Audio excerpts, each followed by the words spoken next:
Welcome back to Hudson Appliance for another episode of Wicked Good Food. I'm your host, Matt Williams, and today is all about pie dough. Now we're going to make some pie dough, which is a super easy dough to make, and we're going to use it in a little bit of non-traditional way. We're not going to make any fruit pies, no sweet pies, but the pie dough itself is so easy to make. It's something that people have gotten away from making themselves. It's easy to go buy a frozen one. We're actually going to use a frozen one, so I'm going to show you how we can use it. But the simple recipe, it's a formula that's 3-2-1. It's 3 parts flour, 2 parts fat, and we'll talk about what part of fat you want to use, what kind of fat, and 1 part water. So what we're going to make today is we're going to take that pie dough and we're going to line a tart dish. We're going to fill it up with some Feta cheese and some fontina cheese and a little bit of egg to hold it all together with some pancetta and a little rosemary and tomatoes. And we're going to make a traditional meat pie, very simple, with some ground pork and potatoes and onions. And then the last thing we're going to make is going to be a breakfast tart. And we'll get into that a little bit, but it's going to be a good time with some bacon and a lot of egg. First thing we're going to do is start off with some bacon. What I have here is a seasoning bacon, and I wanted to show this to you. You can find it in most supermarkets, and what it is, it's ends and pieces. Now, it's not going to give you a beautiful slice of bacon, but we don't care for what we're doing. We're going to cook it, we're going to chop it up. So this is awesome. It has a lot of fat in it, and we want a lot of fat. So I'm going to start out with these hunks, put it right in the pan. The pan's warm, but I'm going to turn it up now. I'm just going to let that render down. So we're going to turn all that solid fat into a liquid fat and let it fully cook. Now I'm going to grab out of the refrigerator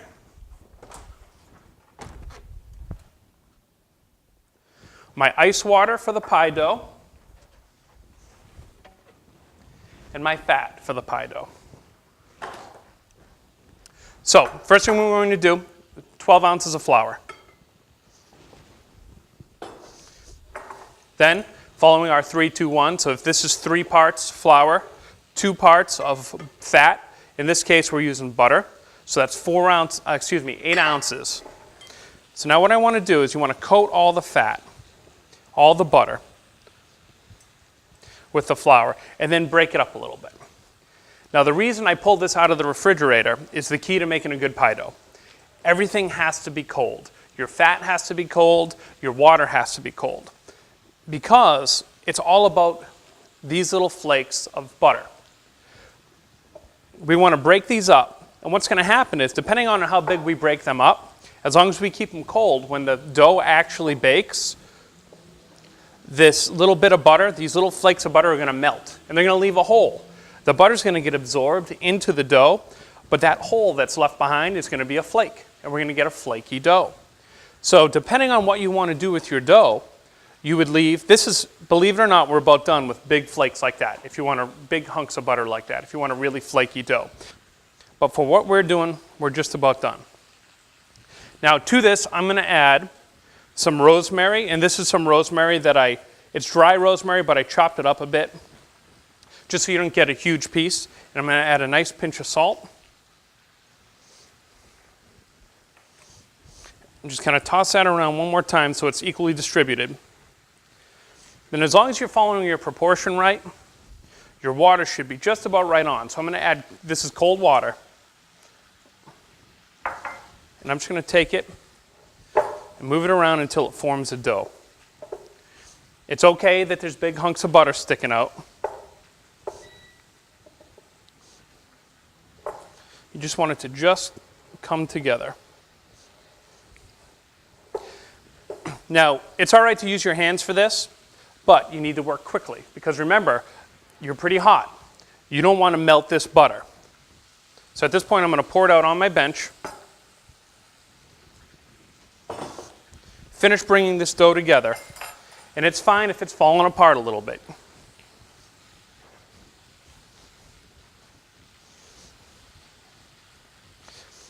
And that's it.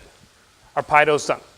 So I'm going to take a quick break, wash my hands, stick this in the refrigerator, because it's really important that we let our dough rest for a good 20 to 30 minutes before we work with it. I'll be back in a minute.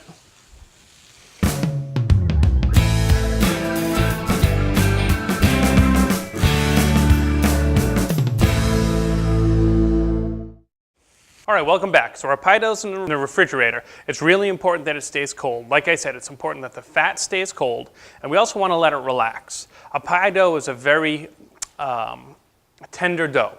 Not like a bread dough where you want to beat it and mix it and to develop all that gluten. It's really important that you don't mix it too much. So we're going to let it sit and let it all relax.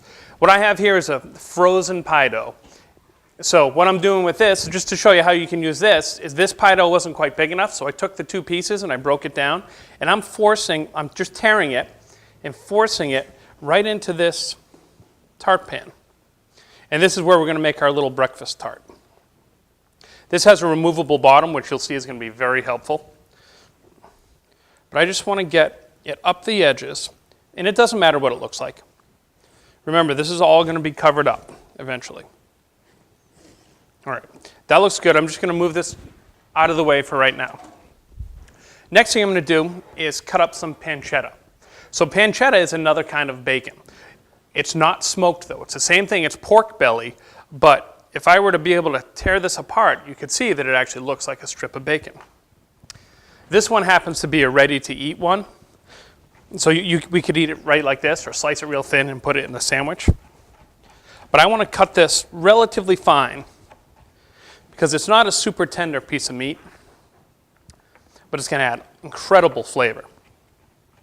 And this we're going to render out just like we did with our other bacon. We're just going to let this cook real slow,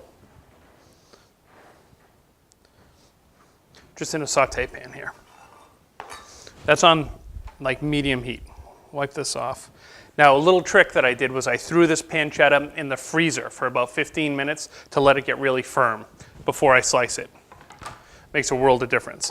Now I'm going to slide over. I've got my little paper towel underneath my cutting board so it doesn't slip around. And I'm going to cut an onion real quick. Now this is the beginning of our meat pie. Now, I didn't grow up eating meat pies, and it sounded like kind of a foreign thing to me the first time I heard about it. But then, once I became a chef and started thinking about meat pie, what could be better than a meat pie? So this one we're going to make is going to be very simple. We're going to saute some onions, and we're going to add pork. We're going to season it a little bit with some nutmeg, a little bit of cinnamon, and we're going to shred some potatoes. That's going to be about it. I want to dice these relatively fine, like you've seen me do before, being careful not to let the tip of my knife go through the end of the onion.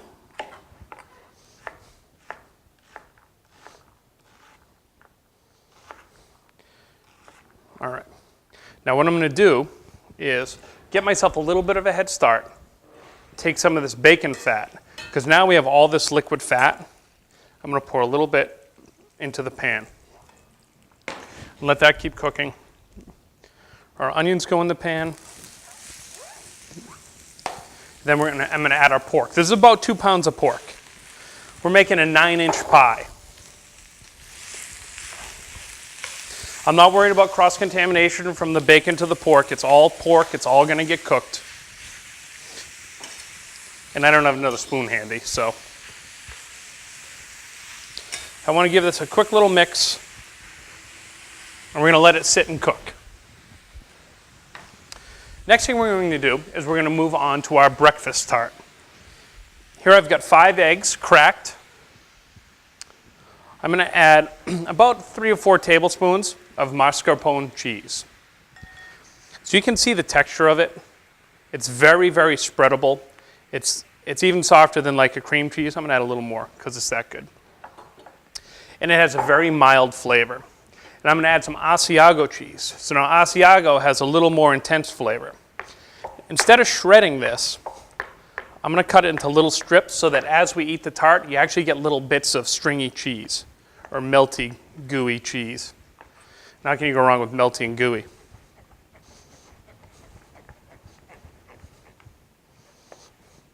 All right, perfect. So I'm going to throw that in there, just like that.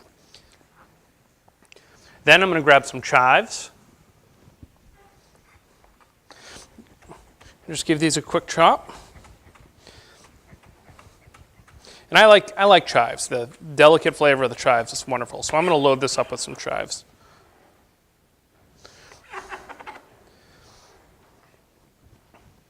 Then the last thing we're going to add to this is going to be some bacon. So I'm going to come back over here and grab some of our bacon right out of the pan. What do you think? Is that enough? Okay. Well, maybe a little more. That looks good. I'm going to let that hang out here just for a moment and cool down while I beat this up a bit. And you just want to make this a homogeneous mixture so all the egg yolks and whites are broken up, the mascarpone is mixed all in. I don't want to add my screaming hot bacon to this because what will happen is the bacon's going to start to cook the eggs. And you don't want them to cook yet because you don't want scrambled eggs at this point.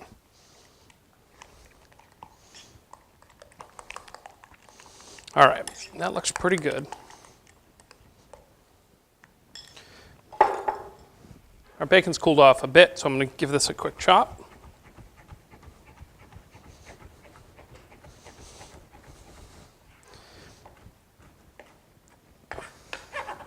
And that can go right in there. Like anything, you always want to season, so we'll give it a nice pinch of salt. Nice pinch of pepper. Be careful with your salt, especially because you're using bacon because the bacon is salty already.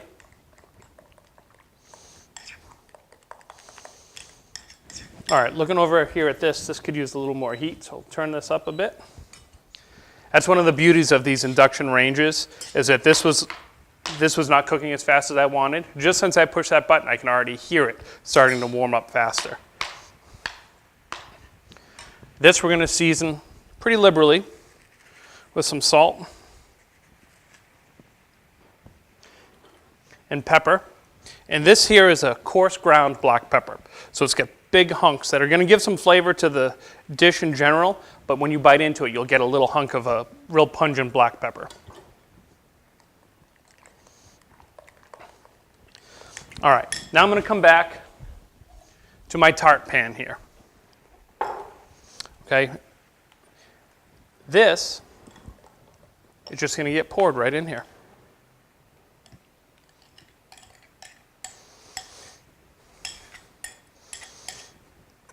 Oh, that looks great. So now I'm looking, and I can see that the dough is a little high up here. So there's a couple things you can do. You can not worry about it and break it off later, or you can go through and just break it off or cut it with a paring knife. And just remove the part that's a little too high. We're going to take a break for a second. I'm going to clean this up. Go ahead and put it in the oven. This is going to bake for 20 minutes or so. We'll check it and we'll find out. Keep this pork cooking and we'll get working on our third dish.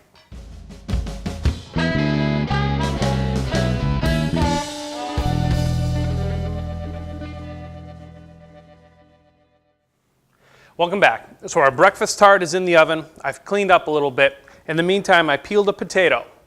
Now, our pork is just about cooked. Now I'm going to shred a potato. We're going to add some potato to this pork pie, but this is a great way to do it. By shredding it, it's going to cook pretty quickly. It's going to give it a little more body to it, too. But we don't need the potato doesn't need to cook in with the rest of the pork. That's good enough. Put that. And we'll just put this right in.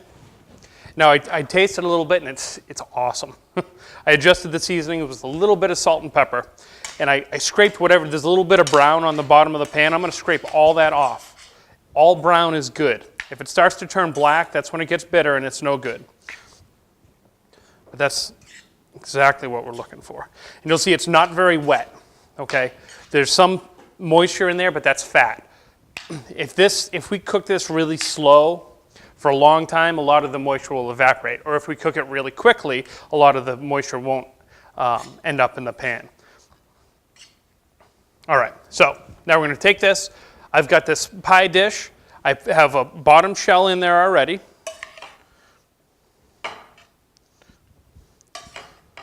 Now, and I was saying while we were at our break that I was working with this frozen pie dough because I thought that would be a little easier and that would be something that we can do at home. It's a pain in the butt. I had more trouble with this frozen pie dough getting it to move around. Anyways, so I'm going to pack this in relatively tightly with a spoon. Then I have my top crust, which is folded in half. I'm going to lay it over the top and gently unfold it. It's tearing. I don't care.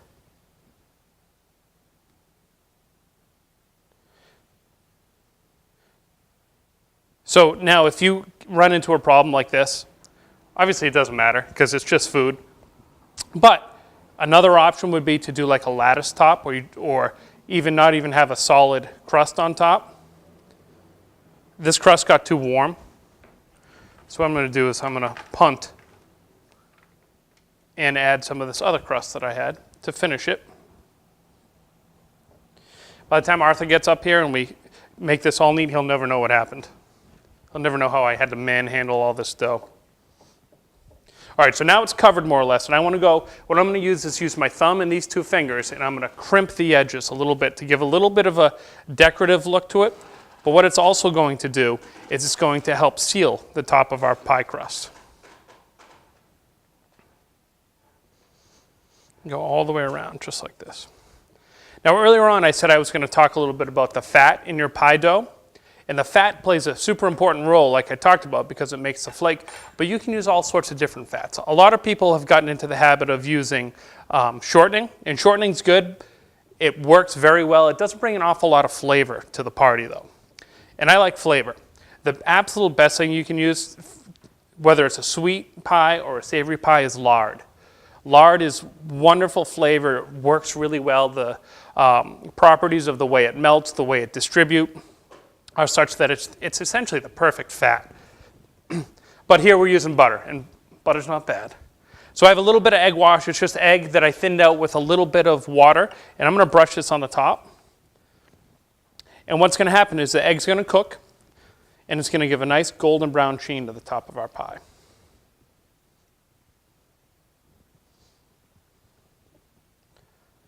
Beautiful. All right. Now this is ready to go in the oven. This is not super full, okay? If this were filled right up to the top, make sure you put a pan underneath it so that if it does boil over, if you have a little bit of leakage, it doesn't mess up your oven. But I'm not worried about this happening in this particular pan. That's going to take about 25 minutes or so as well. Our eggs are almost set. Those need a couple more minutes. Now the last dish we're going to make, we're going to start to prepare right now. And we're going to use a little bit of feta cheese, which I'm just going to take and crumble up into the bowl. And then we're going to take our fontina cheese. Fontina is a wonderful, wonderful soft cheese that's great for melting. It's got a lot of flavor. It has a wax on the outside. Don't eat the wax. If you're into making your own cheese, though, you can save it and wax your own cheese with it. All right. And this, I'm just going to give a quick rough chop. Once again, like we did with our cheese in the breakfast tart, I don't want this totally shredded because I want there to be some gooey cheese.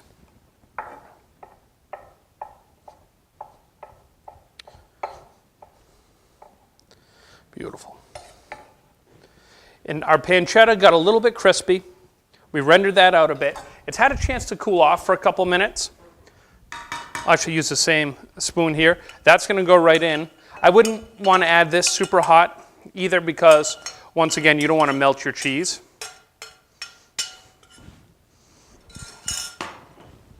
I do have 1 egg cracked that I'm going to pour in here, and that's going to help hold it all together. Then the other thing we're going to add is some tomatoes. So I've got some nice, fresh, vine-ripe tomatoes. I'm going to pop the core out of these. And this, we want this to set up and be relatively dry. So I'm going to cut these, but I'm going to remove all the seeds from them, all that pulp.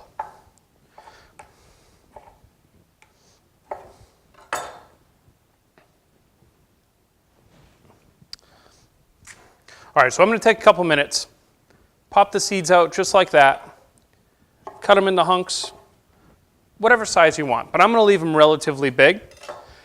get our pie dough out. I'll show you how we roll that out. We line our tart pan and go ahead and get this last dish into the oven.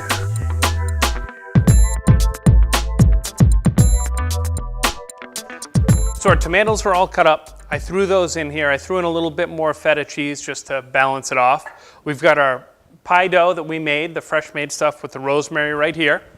Our first tart is done.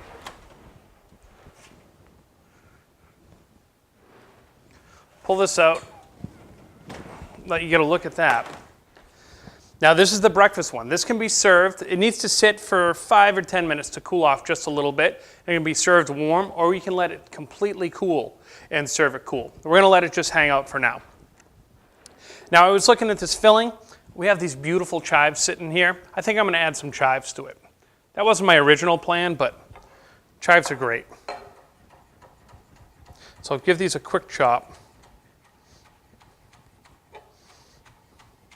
Now some people get confused between chives and scallions.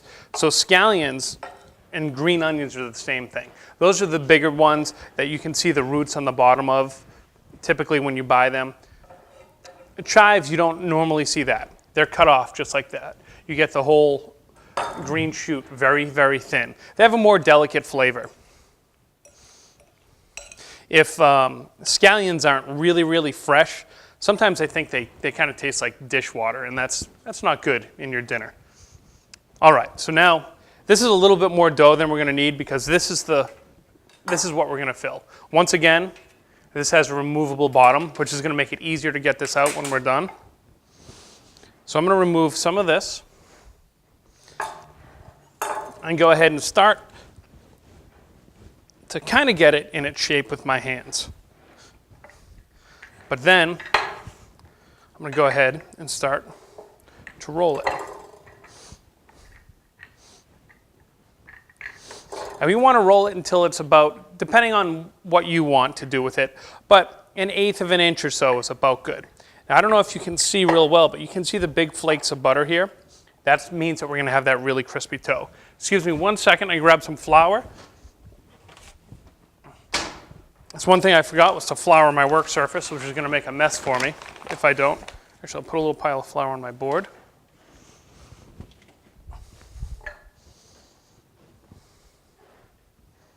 And I'm going to see if I can lift this up. Just use my knife to lift it up. Flip it onto the floured side, and we'll flour the other side. You can always flour your pan too. You want to be careful you don't over-flour it because it'll actually change the proportions of liquid to dry ingredients. Whenever you're rolling, always roll from the center out. So if I'm going sideways, I start in the middle and I roll this way. If I'm doing opposite, start in the middle, roll away. Now what I'm going to do is take my tart pan, stick it on there. I've got a little bit of room hanging off either side, which is good. It's still a little bit thick actually, so I'm going to roll it out just a little more.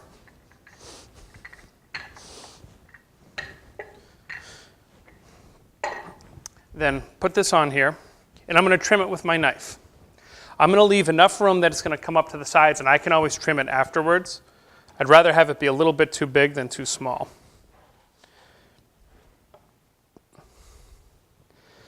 Now we're left with these bits of dough here. That can go in the refrigerator. It can get re-rolled out and used again. It can also get baked in little bits like this. And this is a savory one because we put the rosemary in there, but this would be great to cut into little circles and have it be like a cracker essentially with some sort of topping on it. All right, that looks good. So now the easiest way, hopefully the easiest way, to do this is to fold it. I'm going to fold it in half once, then a second time. I'm going to lay it in here, then unfold it. I'm going to kind of gently let it drape down in there, then use my fingers and force it into the spot where I want it to be. I'm a little short on this side, so I'm just going to squeeze the dough up a little bit.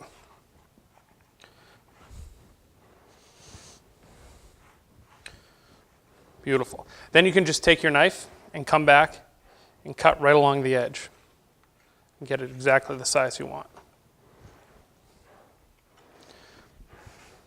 Now one thing, some things you might make if you need to bake your dough ahead of time, if you're going to not bake the dough as part of a pie, if you were going to make a lemon meringue pie, say, you would make the crust and bake it first.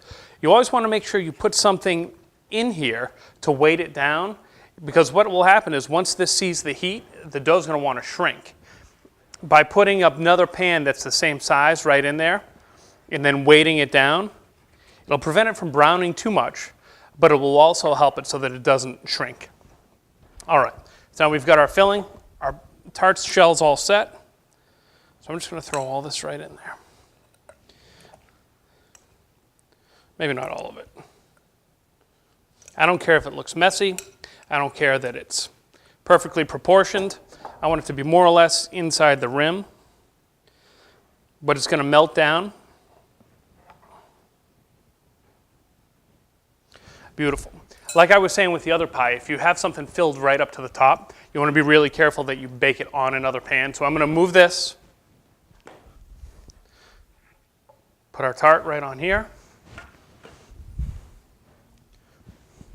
And this is going to go right in the oven. We're going to let this cook for 15 minutes or so. We'll get Arthur up here, get all our stuff out of the oven, and we'll see what he thinks.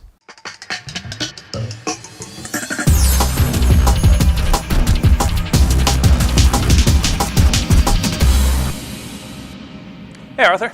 Welcome back. Thanks again for having me here at Hudson Appliance. So today was all about pies. Okay. Not traditional apple pies, lemon pies, pie dough. So we made some homemade pie dough and we used some store-bought pie dough and made 3 different things. This is a breakfast tart. So we put the pie dough in there, we laid some eggs, some bacon, a couple different kinds of cheeses. What are these little green things here? Those are chives. Great. I love chives. That's what I heard. That's why we added them to that. Okay. Over here we made a pork pie. It's all pork, ground pork with some onions and a little bit of bacon fat that we sauteed in. There's actually a little bit of cinnamon and nutmeg. I forgot to mention that when I added the other things. After I adjusted the seasonings, I added the cinnamon and nutmeg and forgot to mention that. And this is baked just in a pie dough. We brush the top of it with some egg wash, and it gives it that nice brown. Yep. Then over here, this is still a little bit warm, but this is our tart, and this thing is awesome. There's a couple different kinds of cheeses in there. There's Feta and fontina cheese, a little bit of eggs, some fresh tomatoes, and pancetta. So pancetta is that unsmoked Italian bacon that's still nice and salty and fatty. It's a good time. Okay. And there's a little something in the crust here, and that's rosemary. But why don't we go ahead and give some things a whirl? You want to start? Want to start over here? Sure, that sounds good. You get a nice crunch from the crust over there. What do you think? The chives had a real great taste. Of course, I love chives, so. Yeah, they're but real, it is very, very real good. mellow. It came out real nice. Yep. One thing I wanted to mention, if you're making this at home or when you make this at home, be careful you don't overcook it. Because if you overcook it too much, what happens is the eggs, the proteins in the eggs actually get really tight, and they squeeze out a bunch of water, and it'll get chewy. All right. Let's try the pork pie. Okay. You don't have to ask me twice. Wonderful. Right? How do you go wrong? You put pork in a pie. And then this here, like that tart, that can be eaten warm or cold. This is a great little appetizer thing, cut into little bits. This is finger food if you want.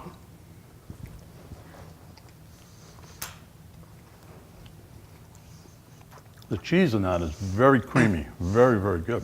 Yeah, but it's a blend of the 2 cheeses. Yeah. It really sets it off. Now that's Wicked good.